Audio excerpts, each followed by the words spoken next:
What are you doing there?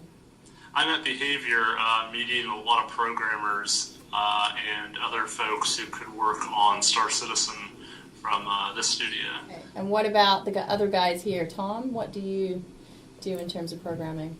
Currently, I'm getting the initial back-end server architecture in place. So, I think I wrote about 7 or 8 different servers, that are providing different services, and we have the Star Citizen client, connect to the servers, do account authentication, and get your pledge data and item data to fill out the Hangar app, with the items that we've purchased on the website. So just getting that, architecture and framework in place. And once we get that working, then it's, back to kind of the MMO style of the gameplay, creating worlds and having people join them and, large scale, universe. Wow, this sounds like a lot of work. Kyle, what are you doing? So I'm a tools programmer, and I basically write anything that we need to make the production schedule easier or better. One of the things that I'm focusing on right now is the actual installation, launching, and patching of Star Citizen, the initial Hangar module that we will release. So we have this, just basic Windows installer that installs the launcher, and then it downloads all the game data that's necessary to play that we patch, so we can put out incremental portions of it and just keep patching to your current existing content directory. And then from there, you actually launch the game. You log in. I interface with Tom a lot, where we are going to hand over the login credentials, and the game client is going to use it to connect to the server and stuff like that. So this patching scenario, so if I'm in Australia, for example, is that any different from if I'm here in Austin? No, I mean, it'll just, once you log in and you're a user that can download the game, it will connect to our CDN. It's a network that hosts all the data for the game and just downloads the stuff that's relative for the client, and then launches the game client, which ends up talking to the server stuff that Tom is writing. All right. And then, Jeff, how do you come into the mix? I'm a gameplay programmer, so I develop the game systems, or I implement the game systems that the designers design. Currently working with Brendan on doing the gameplay portion of the shield to kind of get that hooked up and get it working in the ship. So, excuse my ignorance, what is the shield? The shield's the shield on the ship, and it's kind of the first line of defense, like when you get hit. So you mean if like an enemy hits me, then it would first hit the shield, and the shield would eventually wear down, and then it would start hitting the components on the ship itself. Oh, so how strong are you going to make my shield? As strong as you want it. And Brendan, what do you do? I work on the visual effects for the game.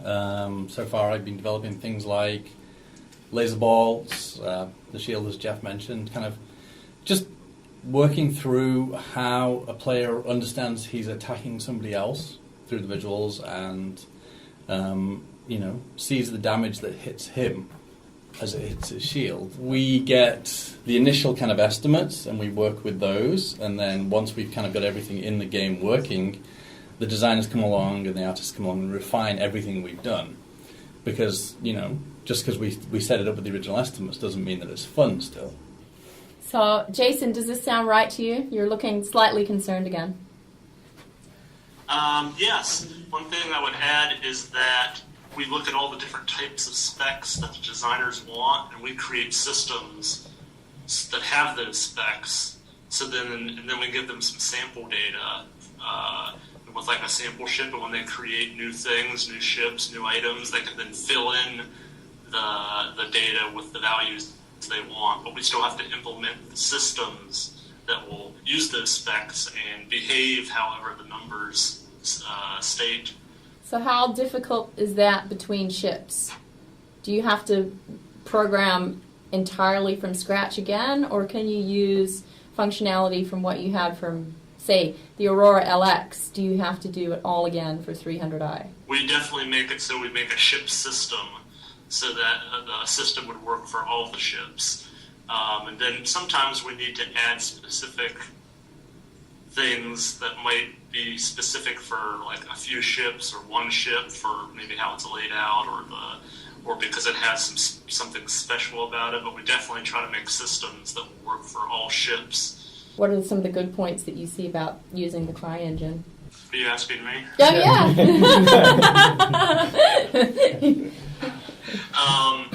Well, it definitely very good graphically, very full-featured. It has a lot of the networking and bandwidth and latency considerations we need. So it's a good foundation for us. Just like any engine, it's a large code base that has had many programmers working on it over many, many years. So you can find varying degrees of difficulty and commenting and such in the engine code. So sometimes it's just, some things are more difficult just because it's solving a more complex problem for one system. Well, this all sounds beyond my reach. It's C++, right? That's about all I know. I can't read anything on Chris's computers. He has 4 screens up, and it all looks like nothing to me. We should help him by just getting on his keyboard and typing random stuff in sometime. Wonderful to find that one. Tell him you're optimizing his code. Why is this not building? Easter egg hunt. All right, Jason, we're going to let you off the hook now. Okay. This is our programming team, and now you have a sense of what they do on a daily basis.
Go.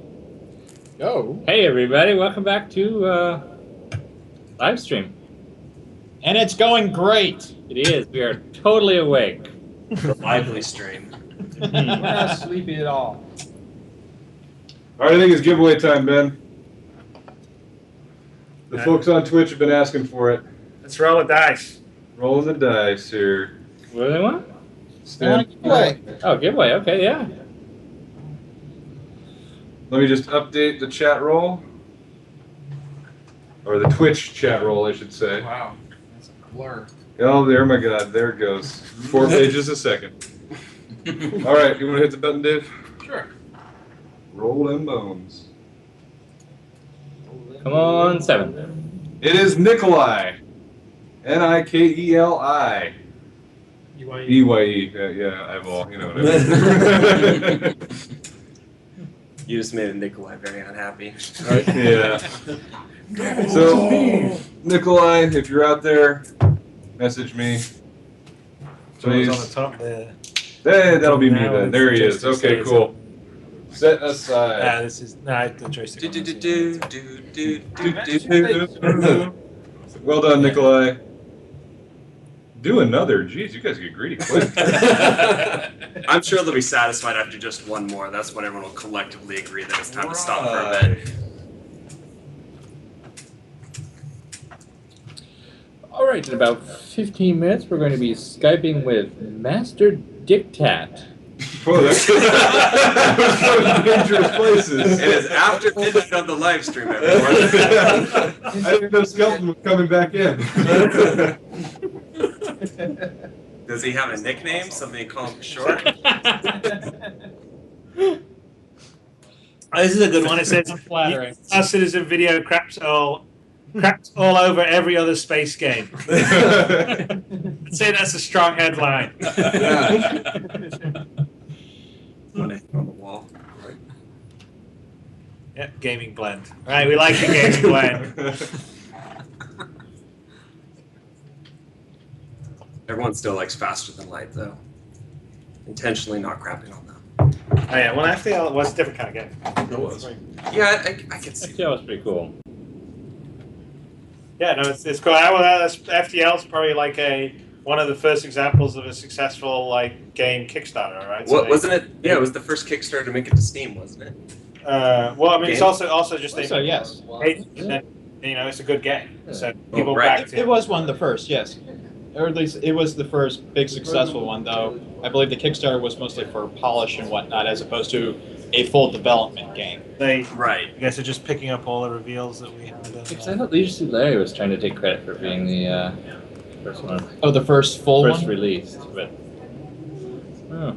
I don't know. Because FPL wasn't a beta or anything when it was on Kickstarter. It was full release and good to go.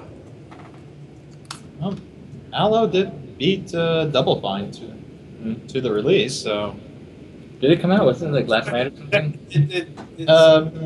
Yesterday or 2 days ago.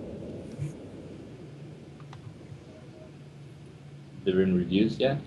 I think, listen, I know Rock Paper Shotgun put up what I think. I'm not sure about the aggregate sites as far as reviews.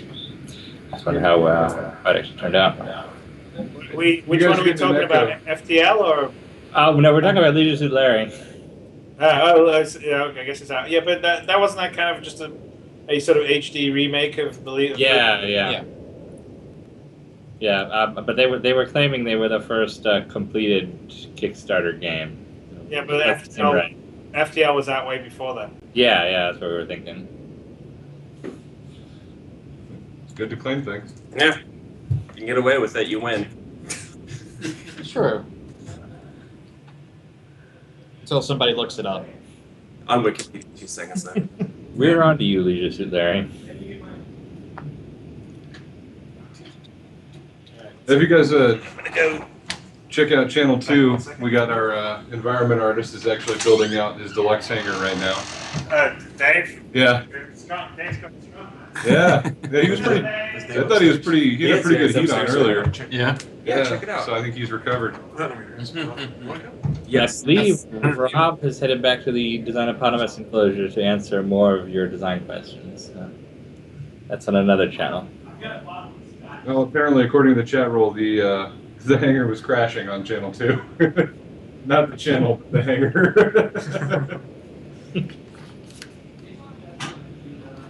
Yeah, that's Channel 2 up there, right? Yeah. Oh, nice. It's the hanger for my teeth. Yeah, it's like the building the deluxe. Hey, so who all is still left there on your side? Anybody go home? Is Forrest still around? Good question. Forrest is still around. I think a bunch of folks went on an IHOP run. Yeah. Yeah, all right. Zane, we're back. Zane did deserve his IHOP run. If any man deserves mediocre pancakes, these things. Yeah. He's been working hard. Why is he still there? Why is he still there? No, Shop that him in. is like, the more better. Otherwise, it'll just be like me and Travis and Dave sitting around Punch Drunk. You guys interviewing the lamp. Yep. What does it say on that? Hey, who brought that? What was the name of the guy that brought this up here? I forget now. Because he came up with the Black Widow Company when they visited. he came. Well, he did So he did, separately. but he was yeah. from he was from San he was a Diego. Marine Corps, whatever. Navy Corpsman, He yeah. was a Navy Corpsman based down in the like that naval base just outside San Diego before you get to San Diego. Yeah, Pendleton. No, it's not Pendleton. Marine Corps base. There's like literally as you're driving down the 405. Well, 5 I guess it's turned into 5. Yeah. 405 it's 5, but before you get to where Pendleton is, there's a Navy base on the right where it's Right, it's it's the amphibious landing. Yeah, it's base. that launching station. I just can't there all the time. People are saying Coronado, Miramar, Hodor. Well, Miramar's the air naval station. It does. I just can't. What the heck are doing? It's right by the back entrance to Pendleton, where all the boot camp. Yeah, exactly. running It's through like the hills. literally your Pendleton's on this side and it's round. It's kind of, but it's it's right off the freeway. You like drive past it. You see them. Yeah. Mm-hmm. As you go there, the right time of day, you'll see Marine Corps runs doing the little hills back there. Oh, that's what it is. It's Hodor Naval Base. Thank you, Twitch chat. Thank you, Twitch chat, all knowing, all seeing. Yeah. Who needs Wikipedia when you got Twitch chat? None of us is the smartest. You know. Oh, you're looking at it. Yeah, I kind of Googled it, but Naval Base San Diego doesn't have. It sounds like a very gentle, Yeah, it's not the same ring. boring. What is Hodor stand for something? It's got a stand for something, right? No, Hodor's from Game of Thrones. Game of Thrones. Game of Thrones. The guy with the Hodor. big Yeah. unit? Hodor. No, I know that. but Oh. You said it isn't the naval base Hodor? No, No, that's what they're that's- saying. They're just saying Hodor over and over and over. Just I've never been Hodor, but yeah, whatever. Catch up with the culture, Mr. Roberts. Twitch chat, you trolled us. We trusted all of you. Okay, a guy here wants me to ask about laser weapons. Will they be beams or physically incorrect bolts? Physically incorrect bolts. Yeah, it'll be physically incorrect bolts, and we're considering occasionally having some beams too. I mean, basically the dream Star Wars, so, yeah. Yeah. Pew pew! Pew pew! Pew pew! Pew pew! You. I was always zap. Vwop. Zorch. This is good. Good call. Good call. Okay, here's another one that's been coming up a lot is, how is piloting a massive ship like the Bengal going to work? Like, is that going to be a multi-person affair, or is it more like the big cargo cruisers of today where you program in a destination and it turns? What are your thoughts on that? No, you will not be able to operate the Bengal as a single player. You'll have to have a team of people do it. Well, even just the piloting aspect, I think, is what they're after, is like the idea of how to even direct it, steer One it. person Yeah, turns left exactly. and one person Yeah, turns yeah, or has like the nose throttle or something, you know. Or like a submarine, like. No, yeah, no, you'll definitely just have one helmsman. You don't need to have multiple helmsmen. You'll have one helmsman. I like what you were saying, that you can have like the horn, like full speed ahead, full. Yeah. No, you can actually, the one in the prototype, you can fly around. Then I had to disable it because there's some wonkiness on the physics where the ship's inside, where the hornets would bounce around if you use too much. It's like an old Battlefield 2142. It's like, ooh, With yeah, the this Titans. is a good comparison. Used to happen all the time. But you'll need players operating the different command stations. You won't be able to just sort of take it off and fly around by yourself. There's another one I actually keep seeing coming up that people want to know about is how will fuel work? And like with the different kinds of exploring ships, you know, there's like the larger ones and the smaller ones. the difference being range or speed, and then Yeah, the what's fuel difference. No, consumption look range like? is a big thing. So your fuel capacity dictates your range, and then you can either fuel up where you land. You can fuel up where someone has a tanker they can share fuel, or you can have basically a scoop that will let you sort of you fly close to a gas giant and bring up hydrogen. Because essentially you just need to collect matter, which you would probably compress, and then you would expel at great speeds to create your thrust. So on the note of fuel, then would it theoretically be like a good strategy to sit on a trade lane at somewhere where like almost like on the I-5 where they have those gas stations that's about all that's in the town, and then just kind of fuel people up as they go? Absolutely, if you want to do it. I mean, I definitely think that you would have play it like, for instance, you could have a group of pirates. There isn't an asteroid base. They could probably have someone that like has a starfarer loaded up full of fuel, and they can hang out near a trading lane without having to go back to a planet and refuel or rearm or whatever. Nice. No, It's kind of the idea. I know the Starfarer, at least on the old website in the description, it mentioned that the default model doesn't come with any sort of refining capabilities. And that leads one to wonder if hydrogen that you simply scoop up in your ship is either of a lower grade than what you might otherwise get as propellant, or if the idea of refined fuel somehow comes with potency or maybe just capacity. I think it's more sort of a capacity issue where just in terms of compressing it all. Right, you spin it, compress it, you get a little bit more fuel, and you don't need to go back. I think and potentially the higher grade. Speaking of that, hey Ben. Yeah. See that on the schedule, but I thought we had a few surprises, or was that a different deal? Which you think of the concept art? Yeah. We actually had those as stretch goals. I think the first one is at 500,000.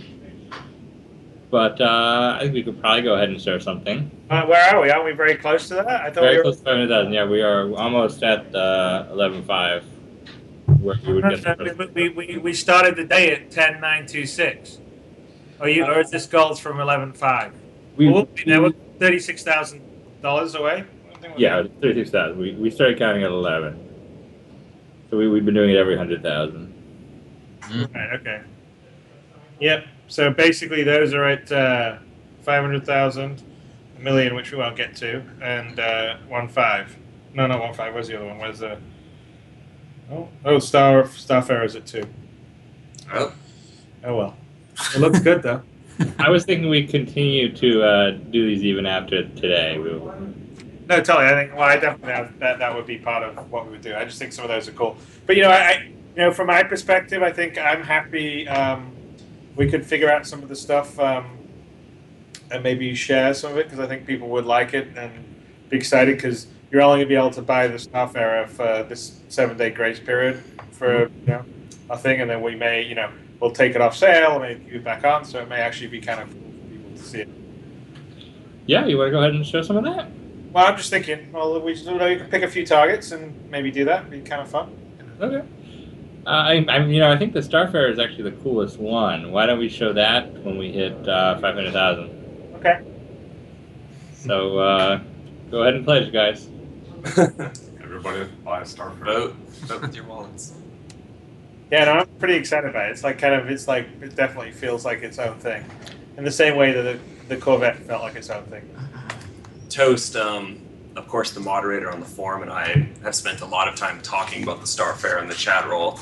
And something that we would always bounce back and forth is the idea that there might be gases out there that one could acquire for industrial purposes, like something, just like any other mineral instead of simply fuel. We definitely. So there definitely is going to be the case where planets will generate, basically resources, and so the same will also be like asteroid fields, and there'll be whatever, a gas giant, or you're in a nebula and you can go and collect various different neon or miscellaneous gas. And it wouldn't just be it's not just hydrogen or anything. And so some may not necessarily be useful for say ship fuel, but some would be useful for manufacturing purposes. That you would go and basically harvest it, and then you would fly to a planet that has a factory that needs that kind of gas, and you would sell it.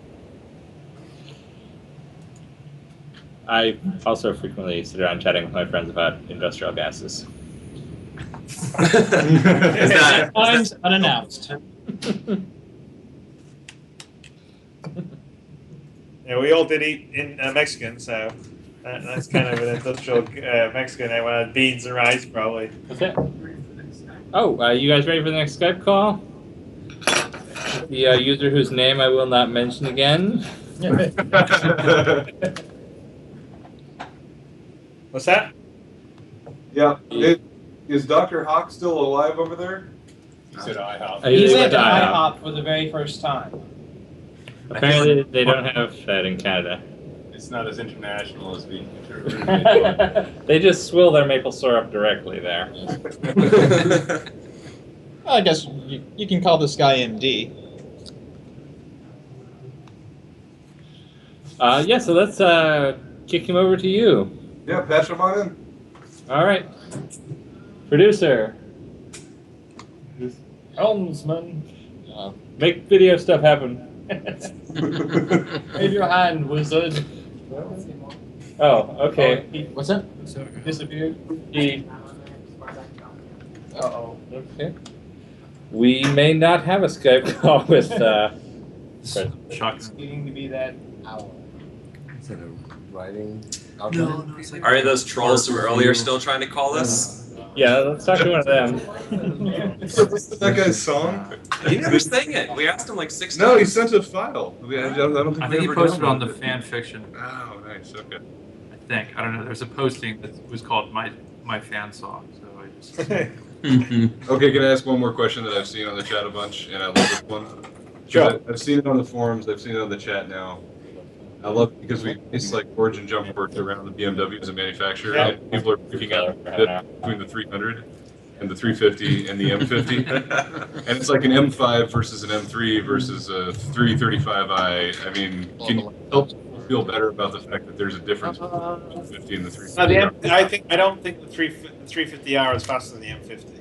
I think the 350R is definitely the fastest version of 300 series, and but it's I would say the M50 is probably a little faster, and it's a smaller form factor ship with 2 big engines on it.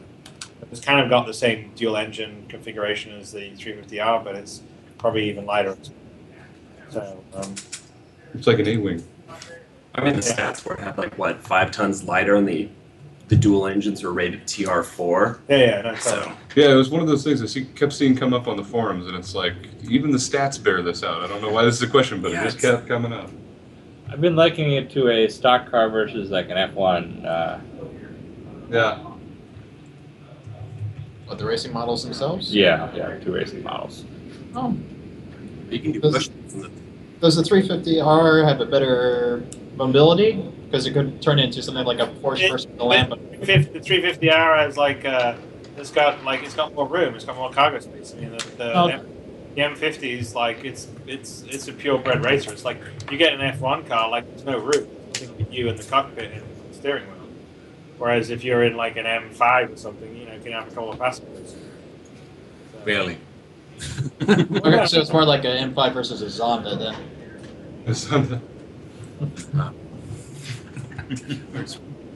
I want to see them do a Top Gear special on our ships.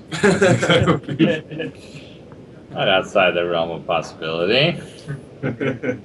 I wonder when the threads are going to start coming in, since the Cutlass and what they're related to Honda. I'll start asking if the Cutlass is like the Civic and the Caterpillar is like the Acura. The Accord. So are we trying to get a call in now, or what's happening? We can't find this guy, so we're thinking.